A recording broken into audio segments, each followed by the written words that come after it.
In times of political pressure and provocation, the rule of law must prevail. The rule of law cannot be clearer today.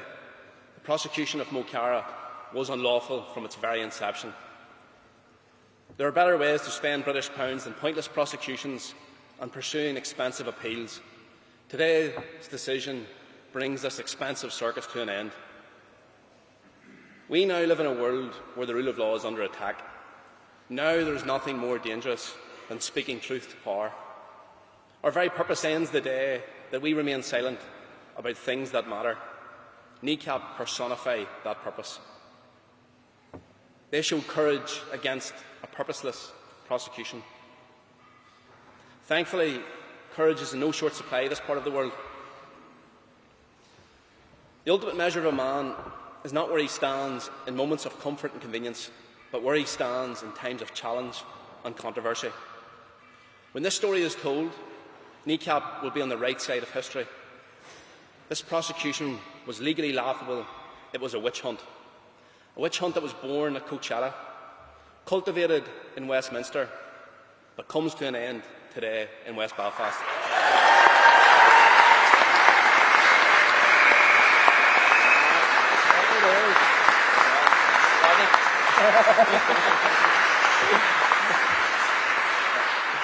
And on that note, Mo Chara is a free man.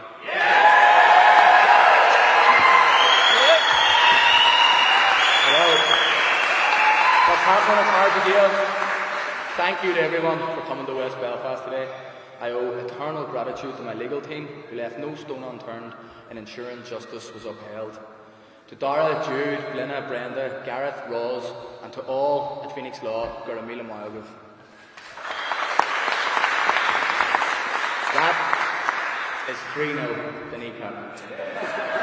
This entire process was never about me, never about any threat to the public, and never about terrorism, a word used by your government to discredit people you oppress, both in Ireland and across the world.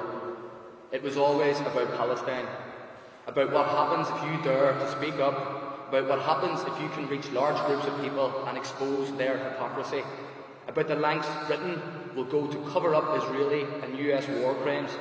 As people from Ireland, we know oppression, colonialism, famine and genocide. As people from the north of Ireland, we know it even more. As people from West Belfast, it still affects our communities and our families. We have suffered greatly, and we still suffer under British occupation. An occupation built to dehumanise, an occupation built to divide. Your attempt to label me a terrorist have failed, because I was right and yet again Britain was wrong. I will not be silent, Kneecap will not be silent, the people of West Belfast will not be silent. We said we would fight you in your court and we would win. We have 3 times now. Your own High Court has ruled against you.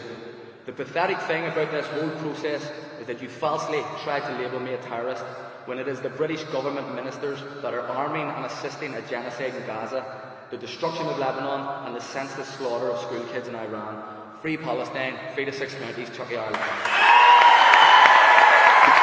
Again, as Crovi and Mowgli have been saying, this is bigger than us. Like, whatever kind of stress that we felt, it's minimal compared to the stress that's being put on families in Gaza. So, again, I understand the question, obviously, whatever, slightly stressful, but we'll get over it.